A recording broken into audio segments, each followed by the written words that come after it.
not always easy to remember.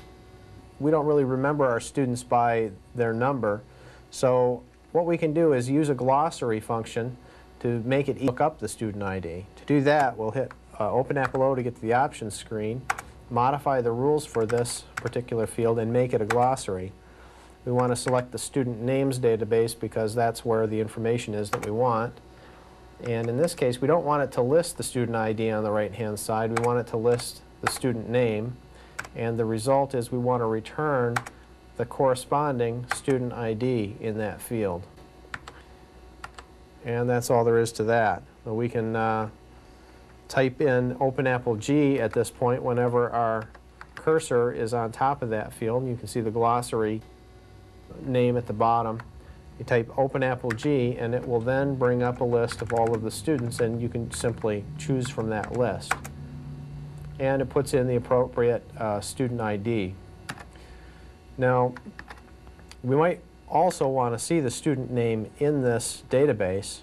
So instead of looking up the student name as a glossary function as well, we only want to glossary look up the ID and then have it figure out the student name for us.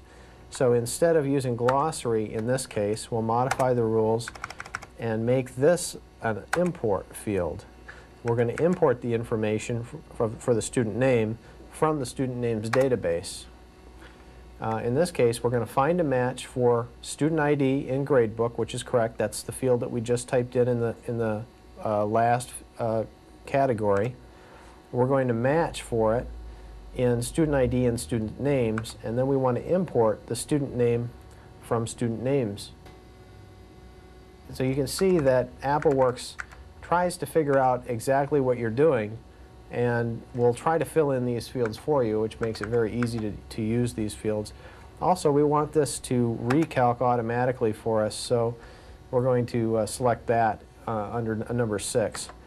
Now when we go back in and we recalc on that field, you'll see that it automatically puts the name in for us as well. We're going to do the same thing with project ID and project name. So I'll quickly go in and create a glossary for the projects. In this case, we want to look up the project name and have the result be the project ID.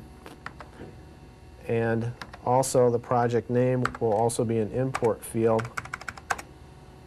And we're going to look that up here. We're going to find a match for project ID in project ID projects and import the project name. And one more thing, I forgot to set the auto recalc field. And now when we glossary here for quiz 1, it'll put the project ID in and automatically pull the project name in as well. Now Albert, I think he probably got about an 82 on this quiz, so we have to type that in. We have to type in some data after all. The grade, this field I've set aside for a letter grade. You may be perfectly comfortable seeing the percent, but you may also want to translate that to a letter grade. In this case, we could do it one of two ways. We could type in a formula, which would end up being very long if we wanted to do that. Alternatively, we can also import this, and in this case, we're going to import this information from a spreadsheet file. I've already created a spreadsheet file called grade scale, which allows you to set up your own customized grade scale. In this case, the grade scale is one number along the left-hand side of the screen in column A, and in column C, the corresponding grade for each of those various scores. And I've got all of the scores that could possibly be hit, 1 point through 100 points, and corresponding grades for each individual score. Now what we'll do to set that up is we'll go back to our grade book. We have the cursor on the grade category, and I'll hit Open Apple O, and again we're going to make this an import field. Now instead of importing from a database though, we're just going to select the spreadsheet that we'd like to import from. We're going to find a match for the percent grade, in column A, so we'll match on column A of the spreadsheet, and we're going to import from column C, not B. We also want this to automatically recalc, and that's done. So now when we recalc this record, 82% is going to be a B minus. So now let's just type in a few of these records, and I'll show you how easy it is. Just open Apple G on that, and it fills in the name. Open Apple G again for quiz number 1, and it fills in the project name. We'll give him an 89, and again, the grade automatically calculates. And we'll just do 2 quizzes worth of projects here.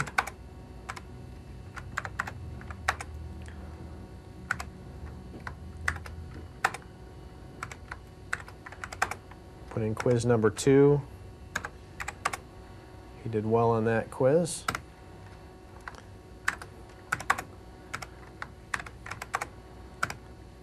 And this time Barney didn't do too well.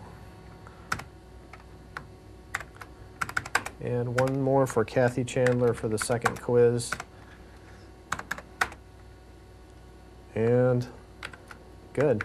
Now we have all that information in the gradebook. Now, one thing about the gradebook right now is that we really can't see all of the fields at once, and that's a little bit annoying. So we're going to hit Open Apple L to change the existing record layout, and use the Open Apple arrow keys, change the column width on some of these columns so that we can fit more information on the screen at once.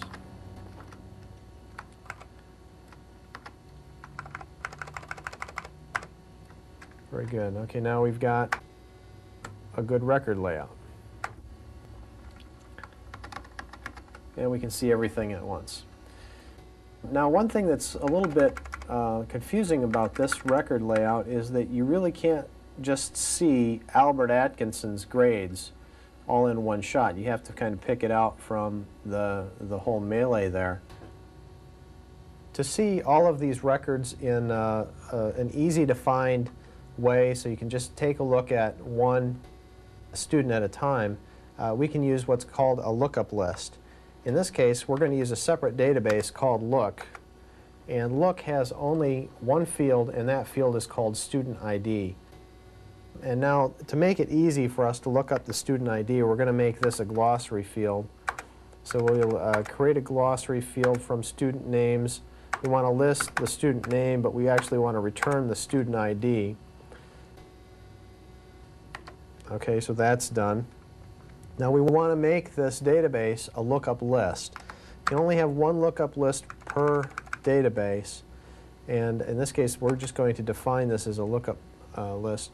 We're going to find a match for student ID in this file, look, in the student ID gradebook. So that's all set up for us by AppleWorks 4. Now we'll glossary in for Barney Benson, and now if we press Open Apple J for lookup list, we'll see only his records come up. That makes it very easy for us to see the project IDs that he's completed and letter grades that he's accomplished as well. Now, one thing that this doesn't do is it doesn't give us a total for the grade. It doesn't show us his cumulative grade level. So that's something else that we're going to want to do. In that case, we're going to go back into Gradebook, and we're going to create a custom report, which will do that for us. In this case, we hit Open Apple P, and we could get a report format, but there don't happen to be any for this database yet. We just newly created it. We can